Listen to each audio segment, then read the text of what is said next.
Hi, everyone, and I hope you had a wonderful weekend.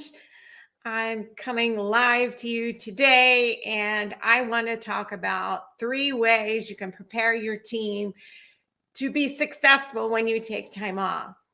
I know often as CEOs, this can be a double-edged sword, taking time off, right? We tend to fill our thoughts with what ifs or worst case scenarios that can make taking time off a challenge. And sometimes you just don't want to deal with that. So, being that it's summertime, I thought I'd get on here and just give you a few great pointers. So, um, for those of you who are new to me, my name is Audrey Faust, and I'm a growth and leadership coach, and I help CEOs and grow their teams around leadership, communication, empowerment, and motivation so they can experience their vision faster and have a dream team behind them to support them. So today, when I wanted to talk to you about taking time off, because this is such a challenge for CEOs. But I have 3 great ways to prepare you to take some time off. So the first one I want to talk about is be clear before you leave. Let your team know exactly when you're leaving, even to the minute. This way, if they need to run something by you, you don't disappear on them, or they can make sure they do it before you leave. Also, do a check-in before you leave with your key team members, or even have a pre-vacation meeting. So you can hash out any looming items, and this will help you prepare to take time off and it actually be enjoyable for you. So that's number 1, be clear before you leave. Number 2 is empower the small things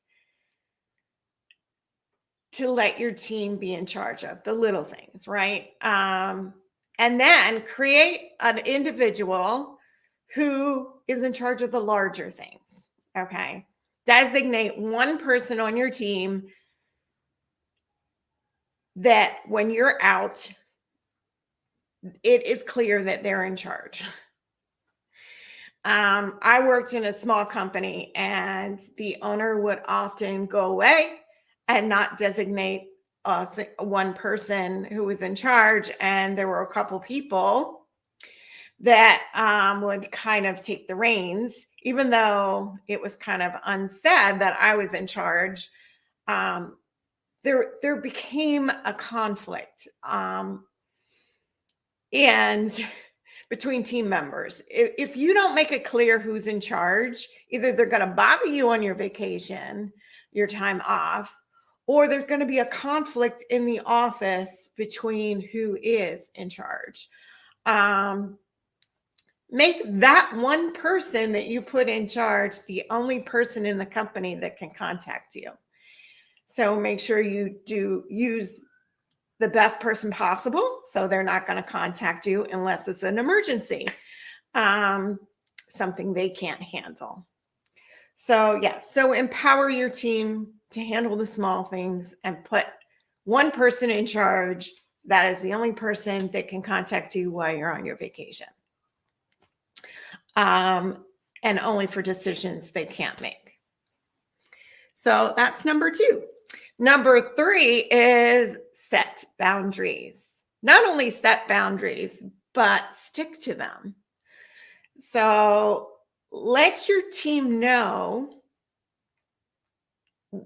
what and when they can contact you. So if you do put one person in charge, that one person, you want to let them know, hey, the best time to reach me would be before this time or after this time, if you really need to get a hold of me. Or if you really need to reach me, I prefer you to send an email or send a text or call me. Like whatever way of communication, and time boundaries around it.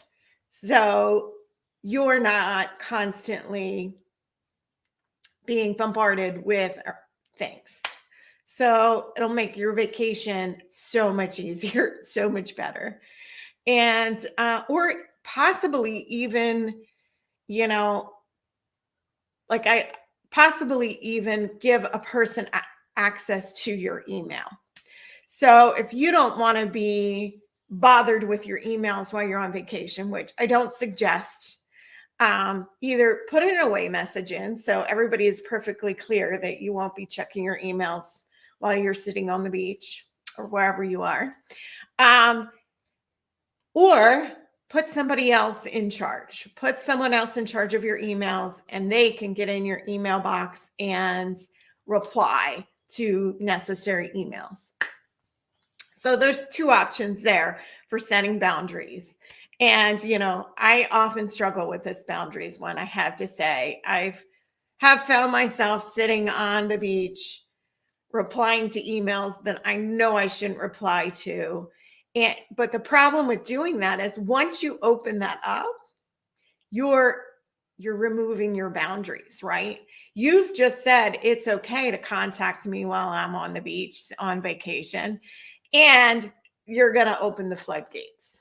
So that's why I say set boundaries, and the hardest part is actually sticking to those boundaries yourself. So, and there are several ways you can do that. Like I said, an out of office message or designate a team member to reply to emails for you. And set time boundaries around the one designated person in the office that can contact you, when they can contact you, and how you prefer to be contacted. So if you set all these wonderful things in place, you're going to allow yourself to be able to truly rest. And it is so important for CEOs to recharge their batteries. And it often, you come back with more energy, bigger, greater ideas, and more motivation to take your business to the next level.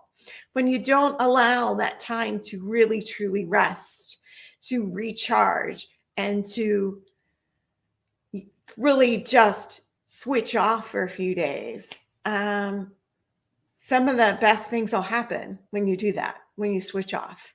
So I challenge you to put these 3 ideas in place when you're preparing for your vacation this year, and really honestly get some true rest and recharge. And I guarantee you're going to come back to your business a whole new you.